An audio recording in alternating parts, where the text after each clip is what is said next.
Hello and welcome to this episode of Break Panel Sports. I'm John, back with Joel this time. Thank you for your grand return. Of course, we just had Michael Bowling on the show. Make sure to check that episode out. It's probably the one right under this or behind it.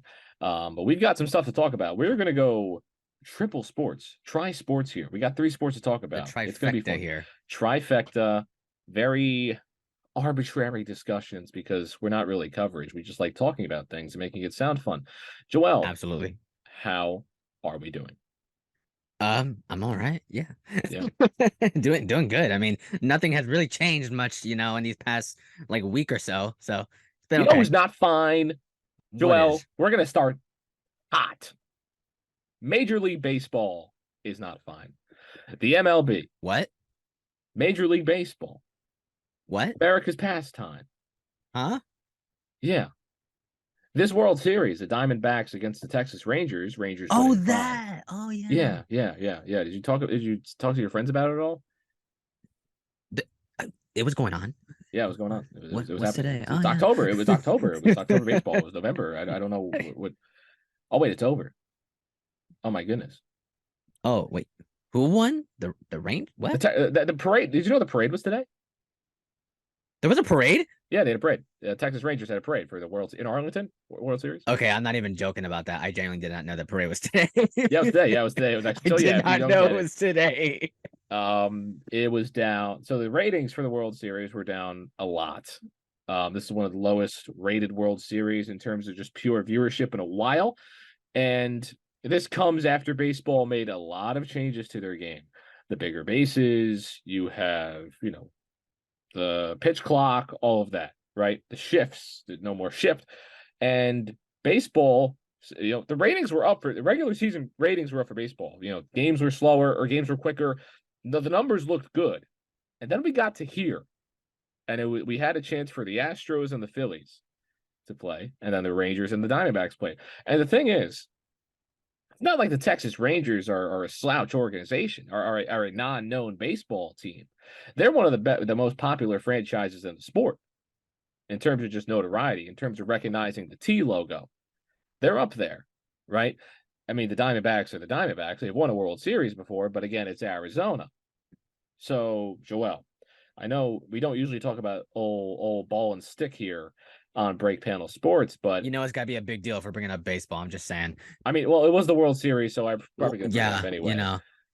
But I did. I mean, it didn't feel like a big deal though, did it? I mean, the LSU Iowa game, women's basketball, the final Yes, got more viewership than Game 1 of the World Series, which I'm going to, before we even get down that road, I'm very happy about that because that deserved to get a lot more viewership. And it did, and it really paved a way for women's basketball, especially at the college level, to continue. It's awesome. I love it. I don't necessarily like how that was used. I think I'd rather use that number as a way to show how women's basketball has grown rather than to just say, oh, you couldn't pull more viewers than women's basketball, right? That's the angle I want to take. I was literally I was literally just about to ask that because I saw that stat literally today or something like that, right? Right. And when they were talking about that, I was initially the discussion was, oh my god, baseball, this is insane. Oh my god, I can't believe it. And I'm like, well, first of all, I was one of the viewers that was watching the LSU Iowa game. To be fair, that was a really good game. I mean, it was all right. You know what I mean? The whole tournament was awesome. The whole tournament was great. Clark, shout out to Flau'jae. She's got great music. Flau'jae, I will say. Shout out. when we're talking about baseball here, yeah, you look at baseball as one of the 4 major sports in America. I mean, America's pastime is the phrase. America's we all say. But now you see that that's really come into fruition of America's pastime because even nowadays it's like, I mean, maybe I'm biased because we're New Jersey, New York guys, but unless the Mets or the Yankees are in the World Series, who the hell's talking about the World Series? Not many. Who cares? That's what because that's what I mean. That's the other point I was going to bring up. First of all, it's the Texas Rangers and the Arizona Diamondbacks. Now, regardless in baseball statistics about how these teams rank throughout the season or whatever, did anyone in New York, New Jersey, did anyone care? Did anyone in California, did they really care? It's like literally, I think someone brought up like the World Series to me like a week ago or something and said like, "Oh yeah, Arizona Rangers. Like, who do you think?" I'm like, "Who cares? I don't care. Okay, Rangers, sure, why not? Okay, or Arizona. I literally do not care. I don't think. And I know this is a sports podcast. I don't think I can name a player on the Diamondbacks. I don't think I can. I do May because I'm paid to know. Well, I know yeah, I know you're employed Yeah, there. it's what we do. But see, Yeah, my thing is like straight up is like, okay, even for like the most casual fan in the world of any sport, they know who like a LeBron is, right? They know who the right. major stars are in basketball. They know who the major stars are in, football. When you go into the Super Bowl and you see Patrick Mahomes, people know who Patrick Mahomes is who don't even watch the sport. Yes. Baseball is like, I I'm struggling here, man. I really don't know. What, you don't Like, know Lourdes Gurriel Jr.? You don't know Alec Thomas? You're not a Zach Gallen uh, guy? Adolis Garcia, Corey Seager, I know Travis Scherzer only Jankowski. because he was on the Mets Right, you know the New for York like half a guys. minute. As a fan of baseball and someone who follows baseball, and I enjoy baseball, as my titleman says, it was a fun matchup. The games just stunk. You had two Yeah, games. One game was 10-1. I think another game was like 9-1. None of these games were close. I think that's a big part of the ratings was because of how non-competitive these games were. Pulling in 9.1 million viewers at game one of your World Series, I mean, especially because it's a game one, that's still good numbers for the sport. Now, again, hmm lowest rate, it's very low rated, but down 20% for baseball is still better than any hockey game can probably pull this year. So baseball is still in a good spot. Its regular season was in a good spot. Now its postseason is in danger because they changed the standings, right? The reason the right. Diamondbacks were able to get into the postseason was because they added a third wild card, and they ended up winning the National League. They had the third wild card. The Diamondbacks were the last team to get in the National League, and they ended up fighting their way to a World Series. That's how they got there. Just for reference here, would you compare the Arizona Diamondbacks run to like the Miami Heat last year?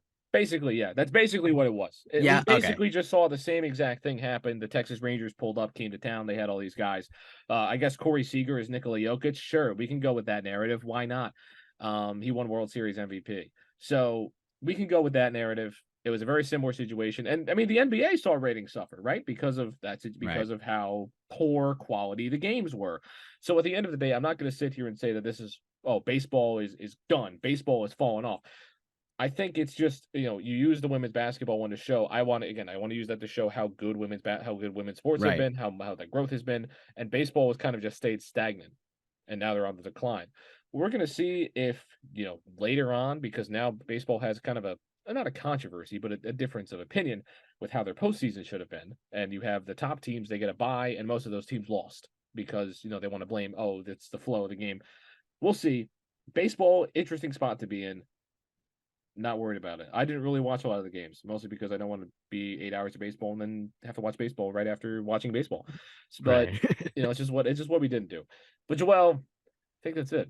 We're gonna keep it short on the World Series. I guess go Rangers next season. How about the Mets? Maybe can we get a little Mets Or action Yankees. or both? How about that? Or Mets both. Yankees Yeah, World sure, why not? Series, and that's what we said at the beginning of this year. It's gonna be a fun off season though. Um, we'll see if I get any baseball content out there. How about that? Now we alluded to the NBA and its finals, and I want to talk about what really matters: the in-season tournament. Okay, that's what really matters here. That's what we Starts really tonight. No? starts Starts tonight. tonight. We're recording this on Yeah. the Friday night, and the NBA in-season tournament. I kind of understand it in a way in my little brain of mine. So they basically just copied soccer, right? So you have six groups, and you have teams divided by conference. So three groups per conference. I'm already stumbling over my words because this makes absolutely no sense. Three groups in each conference. They're split up. It's what they do. I'm not going to go down who's in what group. We can figure it out later. So they do group play. They're going to play each other throughout the month, and we're going to get to December, and then we'll end up getting to knockout rounds. So the top teams in each group, so six teams, and then two more. The wild card. There's going to be one wild card. Take notes, baseball. There's going to be one wild card in each conference. So six group winners, one wild card winner, and that's going to be eight teams in a knockout round. And the knockout rounds are single elimination. and they're all regular season games, by the way. Somehow, some way, yes. It's just what they do. We get to the knockout rounds, quarterfinals on the 4th and the 5th. You get to there's a neutral site semifinals, so semifinals count as regular season games as well on the 7th, and then the championship game, which does not count towards the regular season. So if LeBron drops 100,000 points in the game, it does not count towards his career totals, and all that fun stuff. Record doesn't matter. You just get the old NBA Cup. That's your prize right there. Yeah, so there's going to be a prize pool. Teams who get to knockout rounds are going to get some money just for getting in. There's going to be a most valuable player of the NBA Cup. There's going to be an all-tournament team based on knockout round, group play, and all the whole shebang. So, Joel, does that make any sense? Sort of. I mean, it not gonna lie to you, it hasn't really changed since the first time I've heard about it. Now, well, no, I mean, it's not changed. It's the same exact thing. Yeah. Because here's the thing is, like, when you brought up soccer, the thing that I feel like is popular with soccer, and I've talked with a few soccer people about this, is that there are so many teams in soccer. There's so many teams in soccer that we have the mid-season tournament for. Yes. The NBA being 30, it's like, who gives a crap? Who cares? You know what I mean? Who cares? Like, listen, like, I'm a Knicks fan, right? If the Knicks lost the in-season tournament, okay, I don't care. I don't really care. I don't care about that. Like, not really. Like, I feel like, I mean, don't get me wrong. I do think this is gonna. I don't think it's gonna flop. I really don't think it's gonna flop. I think they are promoting it. Like, the NBA is promoting this much more than like the MLB was with the World Series. Like, I mean, it's insane. So that's why I look at this and I'm like, all right, I feel like once it starts getting into like the knockout rounds and it starts getting into like, okay, well, who's going to be in the finals? Who's going to be in this? Or let's just say the Lakers win it, right? People are going to be like, oh, wow, like, are the Lakers, like, are they like that? Like, are they going to be winning are they going to win the actual championship now? Oh my God. Like, I feel like that can get a lot of hype for your team. And like you said, there's a cash prize for the players. I get, like, all right. But it's like, do you find a point to it? Do I find a point to it that I feel like it holds a standard that we didn't have in previous seasons? I feel like the whole goal of the NBA and like any other sport is to win the championship. A mid-season tournament, to me, it just seems like I don't know, just a trophy that just seems meaningless. That's how I view it. You know what I mean? There's the way that they're kind of scheduling it. It's not every single regular season game that is played throughout the month of November is going to be a tournament game. No, I figured that much. Right. Yeah. There's going to be 4 group play games on quote unquote tournament nights. So I think the main day they're focusing on is Tuesday. They're trying to take a market away from, because you have college football, you have the NFL. They basically want these tournament games to matter and be prime time and be okay. This is we value this the same way that we value you watching Thursday night football. We want it to kind of be the NBA's version of, okay, these are the big games. These are the real games that you want to watch. And you look at college basketball, right, where they have these island tournaments where they'll send a bunch of teams out to Maui and the Virgin Islands, which I got the chance to go to. And they'll play basketball games, or they'll play in a bracket tournament or group tournament or whatever you want to do it. It adds to your regular season standings. You play those games, and there's, I guess, kind of a prize at the end for the school. And it's just more of a pride thing. It's more of just, it helps your regular season standings anyway. And I'm sure, yeah, you get a chance to play some pretty good teams. So, and a lot of these teams get a nice trip out of it at the end of the day. So it's interesting. That's what I compare it to. I was gonna say, I know the answer to this, but it just seems so weird. Where, like, let's say, like, 10 years from now, a player from this championship team, let's say they retire or whatever, right? Yeah. Are you going to look back on their resume and it's going to say, like, no, in-season tournament champion? Like, who cares? Well, no, I don't think the NBA wants that either. I don't think you're not going to see banners for this. You're not going to see anything like that. Like, Gonzaga doesn't hang Bad Boy Mowers Maui tournament banners. Nobody cares that Drew Timme won a Maui, but college basketball isn't expecting that out of us. And I don't think the NBA is either, right? If anybody walks up to me and says, "Oh man, LeBron won 2 NBA cups at the end of his career, that means he's better than MJ," I'm going to be like, okay, no. Do you know how many times these college basketball players won these random beginning of the season tournaments? No, but that's what this is, right? And the big point that also got brought up with this was that the NBA has a TV contract to negotiate at the end of the season. That's coming up, right? They're going to have to negotiate a TV deal, and adding something like this, adding to the regular season, because the biggest part of a negotiation like that is, okay, yes, your playoffs are some of the best in the world. People watch your playoffs. The ratings are off the charts.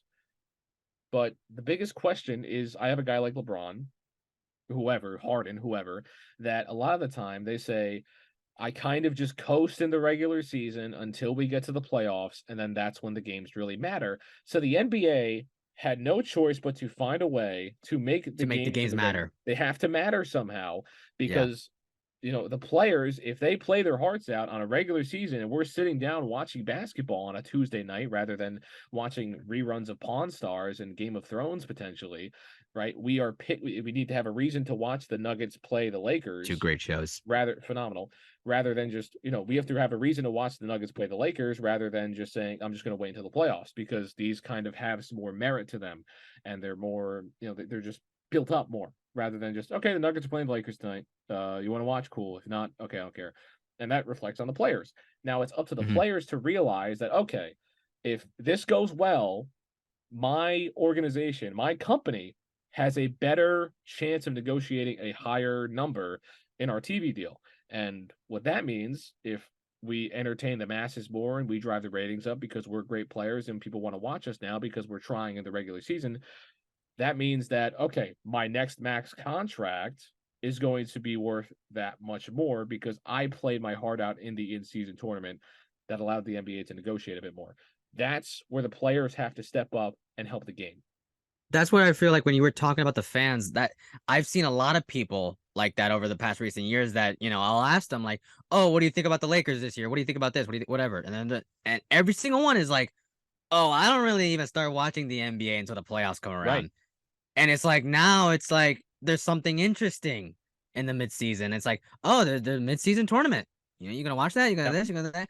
And like you said, when it came to like players, like, kind of, I don't want to say dozing off, but feeling a lot more relaxed when it comes to like, December or January, kind of like, that void part of the season where it's like, unless some crazy game happened, like no one really remembers those games. Not really. Like nobody really remembers those. And again, as long as you win, you don't really care about what happens. Not really, because there's just so much time in the season where it's like, okay, if I took a week off, no one's really going to notice. If I took a few games off, no one's really going to care. That's how a lot of these players have had their mental state for the past, I mean, God knows how long, you know what I mean? And the in-season tournament, although I feel like the cup, the championship, I feel like that is useless. Like, okay, great. You want it in season. Congrats. I don't really care. Right. But like when it comes to like the players' motivation to want to play, I can see why they did it. You know what I mean?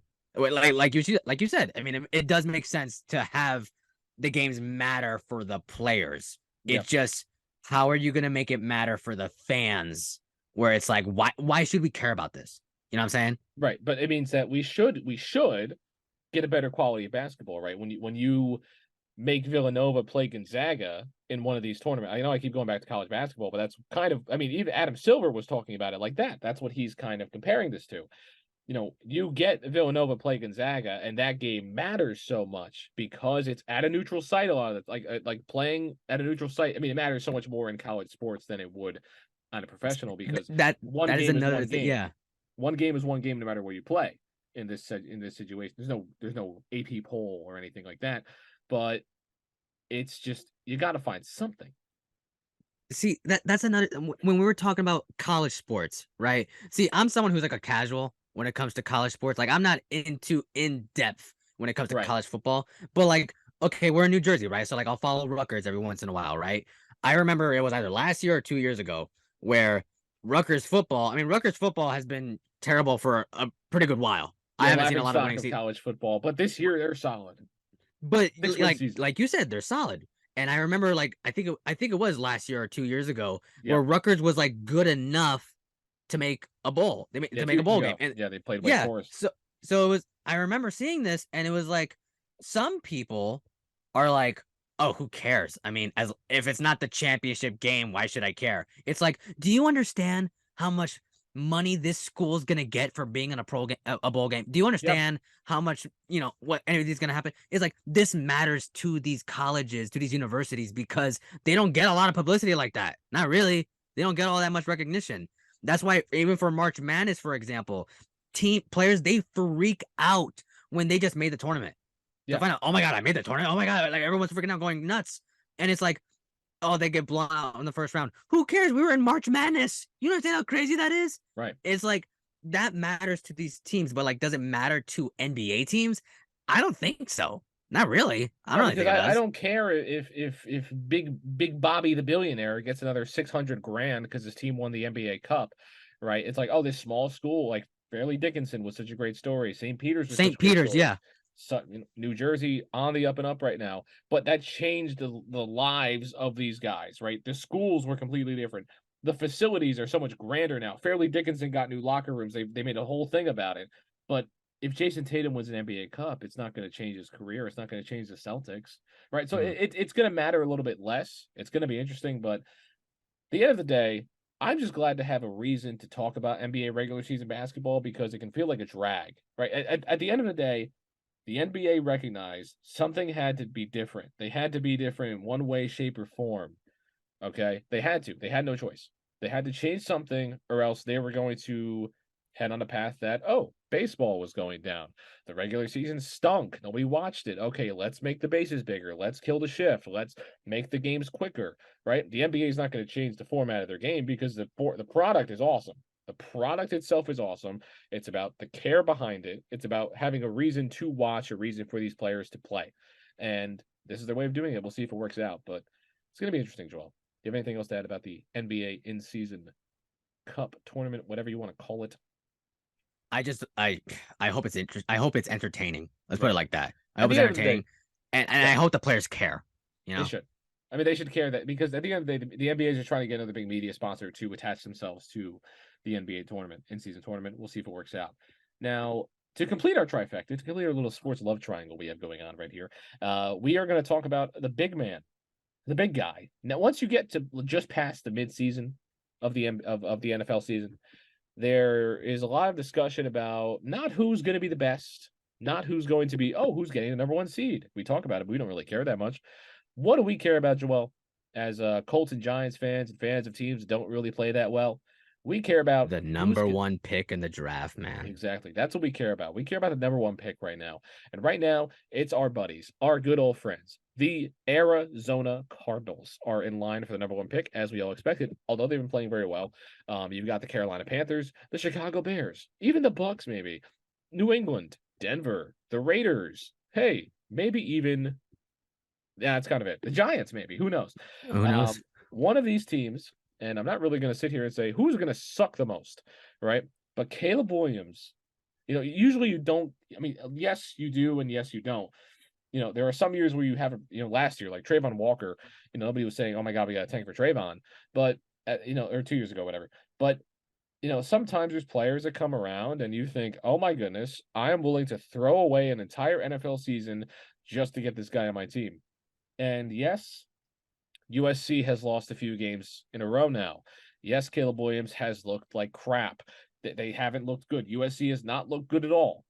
But I think Caleb Williams and the USC Trojans could play 5 more games like that, and he's still the number one pick in this. He's still the number one pick. Are you kidding me? He's still the number one pick. He's still the number one pick.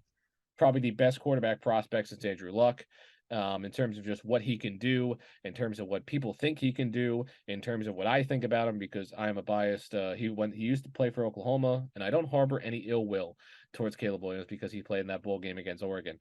But I think he's beyond talented. He has all the tools, and if an NFL team gets their hands on him, he should be a guaranteed star at the position, right? He's not Bryce Young, he's not. No, he's his own breed. He's Caleb Williams. He's up there with Trevor Lawrence as a prospect, Peyton Manning, Andrew Luck. He's that.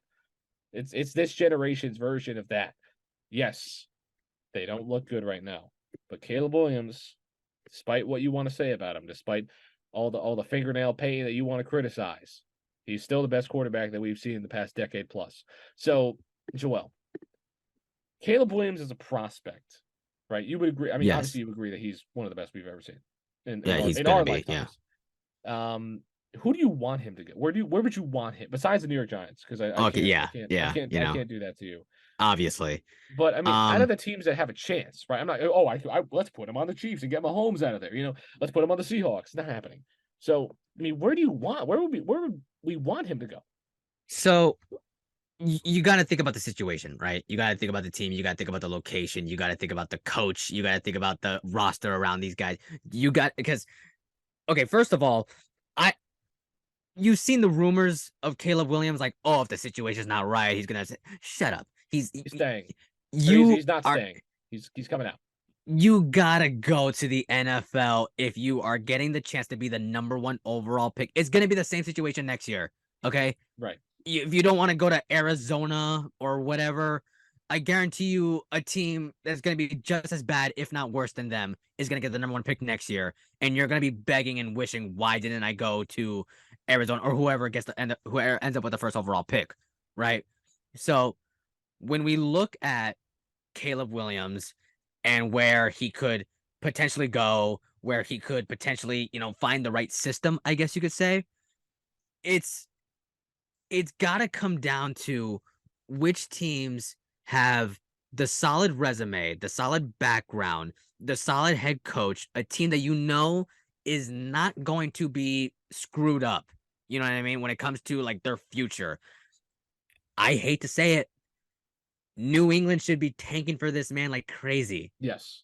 100% it should be New England. Now, I don't want New England to get him, but if I'm within that organization, get Mac Jones the hell out of here and get this kid from USC. 100% that should happen. Now, of course, there are a lot of teams that could end up being in front of the Patriots in the #1 pick. I think, first of all, whoever getting the #1 pick is drafting him. They're not trading it. No chance. Because I'm only saying that because last year it did happen with the Bears. I don't think you're seeing a situation like that at all. No. I don't think it's going to happen. I don't think a situation like that is even going to be mentioned at all. Once you find out at the end of the year who's getting the #1 pick, Caleb Williams. I remember when Trevor Lawrence was, projected to go to Jacksonville because Jacksonville got the #1 pick. He was already doing stuff for Jacksonville. Yeah. As far as like charities go and everything like that. It's going to be the same thing with Caleb Williams. Absolutely. I just cannot see that not happening. You know what I mean? It was all the same. I do like the New England fit. It would be like Pop getting Wembanyama in the same way. It's kind of a similar situation where you have an older coach who's kind of on his way out at this point. I do like the Patriots fit. It makes sense. They are about a game out from #1 pick contention, I guess, if you want to put it that way. See, I thought you were going to go a different direction, and one that I find interesting. You said great coach. You said a franchise with a great track record. You said a good, a reputable franchise. So that kind of eliminates the Carolina Panthers if they want to move on from Bryce Young. I guess that eliminates the Chicago Bears because they have not been successful in years past. I'm going to sit here, and this is just what I want, not what I think is going to happen. I think he's going to end up going to the Cardinals, but that eliminates a Tennessee, a Denver. I mean, Denver's had a good track record, but I start to go down the list, and I'm thinking, okay, this franchise hasn't done anything. They haven't done anything. They haven't done anything.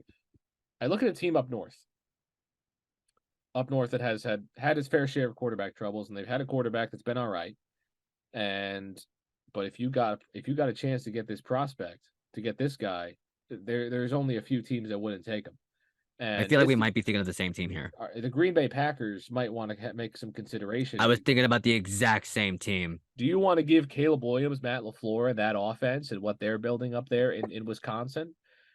Imagine what that team would be able to do. I don't think it's going to happen because I think Jordan Love's good enough to get you about 6 wins.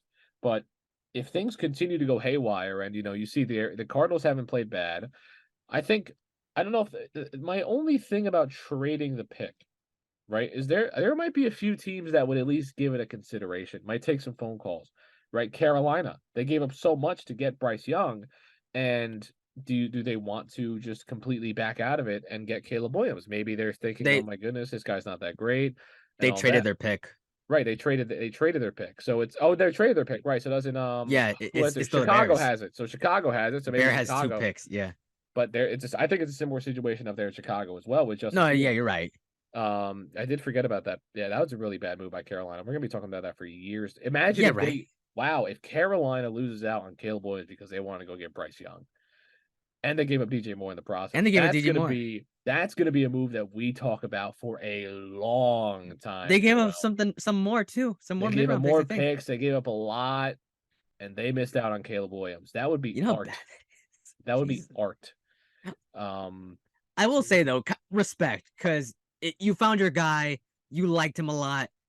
You went out and just unloaded for him. Respect. No, Joel, you're defending that because you're a Giants fan and Daniel Jones. No. You got to do the go get your guy thing. You want to defend teams and go get your guy. Yeah, go get your guy. You like him, go get him. If the Bryce, Giants are 2-6 and the Panthers are 1-6. So hey, if Bryce Young ends up winning a Super Bowl, if he ends up winning the Panthers a Super Bowl within the next 15 years, you would say it's worth it. Well, yes, it would be worth it, but that's a very big if, because the Panthers cannot build a team now because they don't have any draft picks. Imagine if they were able to get Marvin Harrison with that first round pick. Oh jeez. Imagine they were oh wow, they really need a receiver. Wow, you could really use that first round pick, buddy. And he took a flyer on a quarterback. But that's neither here nor there. That's not my problem. I'm not the Carolina Panthers. I'm not a Panthers fan. I think even Panthers fans are very frustrated with the Panthers and what they've been able to do. But Caleb Williams, he's got a chance to go to a lot of places. And I mean, obviously the biggest one that we're all sitting here saying that we've been saying he's going to go to for the past however many months, Arizona. Now, again, a lot of people were, I mean, the Cardinals are rated, F's across the board as a franchise. I'm not even just saying that. Like, there was a poll and they were basically rated F in every category as a franchise in terms of taking care of their players, and they have their own issues going on, internally, a decent scandal. So Caleb Williams, like, I think he will end up just going. He might just pull an Eli. He'll come out into the draft and say, if Arizona, you draft me, I'm not signing that contract. You could go that route as well, and I think it might work. So I was going to ask, value for that pick is nuts. Right. So the thing is, when it comes to Caleb Williams and Arizona, right? Right. I look at this fit, and whatever you think about Jonathan Gannon, whatever you think about the weapons, whatever, fine. Let's not forget, there's a quarterback on this team, Kyler Murray, a former number 1 overall pick. Yes. What happens to him? Presumably, yes, he would get traded, but where would he go? I would imagine one of these teams that missed out on Caleb Williams would end up be trading for Kyler Murray. Tampa Bay might want to go get him. I was going to say the Giants. There's a lot of teams that would go out and get him. The Raiders might now need a quarterback pretty soon. Or the Raiders. The Raiders could actually not be that bad of an idea. Tennessee. There's places to go get. Levis is the guy there. We'll see. That he looked okay against Pittsburgh. He didn't look bad. Elite. They lost, but he didn't look bad. The second game of the NFL. I'm not going to harp on the guy, but it depends where Will Levis. I mean, if you get the chance to get Kyler, you might consider it. But yeah, the Raiders, Washington, there's San Francisco. If Brock Purdy's not performing, why not? Minnesota, the Rams. Yeah, there's places that want Kyler. Okay, we're not worried about that. But Kyler Murray, I mean, imagine the Cardinals, man. So they pick Josh Rosen with a fairly high pick, first round pick. They say, you know what? He didn't show up. We're going to take our number 1 pick and draft another quarterback in Kyler Murray. He plays well. He was a dark horse for an MVP that one time, and then he tears his knee. And now they're in a position where they might be drafting another quarterback with the number 1 pick. That would be the third quarterback that they selected in the first round in the past, 4 years? 5 years? 5 years. But since the Josh Allen draft, that's 5 years. Just not good. Now think of the players they could have gotten if they didn't take quarterbacks. I think Nick Bosa was in the Kyler Murray draft, if I'm not mistaken. Yeah, Bosa. So, and you look at this draft coming up. It was argued that he might have been able to go number 1. Him or Quinnen Williams. He could have. He very well could have if Kyler Murray wasn't really on the board. But Kyler was dog. Kyler was dog at Oklahoma. Okay, don't forget about that. Oklahoma Sooners.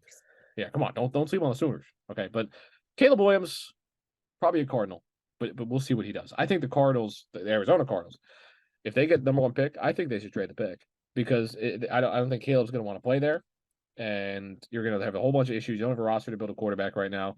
The value you can get for that pick in multiple first-round picks, it might be like Ricky Williams' package, trade your entire draft to go get this guy. So that's going to be very interesting as we get into draft time. But Joel, do you have anything else left to add before Zoom kicks us out of our little meeting here? As unbiased as I can, I really hope he ends up a New York Giant, but I know it's not going to happen. You have to root for the Giants to lose every single game on the remainder of the schedule. Yes, please. So, according to you, Joel, let's go Raiders. Oh yeah. What do you say? You're gonna say let's go Raiders this Sunday? just want to say really quickly, you lose your head coach, you bench your quarterback, you lose your offensive coordinator. I mean, they lose their GM, their wide receivers are unhappy, Yep. and they still might end up beating the Giants. Yep. They Exactly. still might end up beating them. I mean, it's just is that to speak on who's on the Raiders? To speak on Max Crosby with a very interesting video, or is that, I mean, the Giants? It's got to be on the Giants if they lose that game. We got to talk if they lose that game. We got to have a long discussion, Joel, and we will. So if you want to get entertained, you better root for the Raiders on Sunday. But that'll do it for this episode of On the Break. We On the Break. That's our old show. This is Break Panel Sports, baby. Come on. That'll do it for this episode of Break Panel Sports. I've been John, joined alongside Joel. Thank you so much for watching, listening, whatever you do. Make sure to check out our latest episode as well. We've got a couple that just came out of the chamber, so make sure to take a listen. But we will see you another time.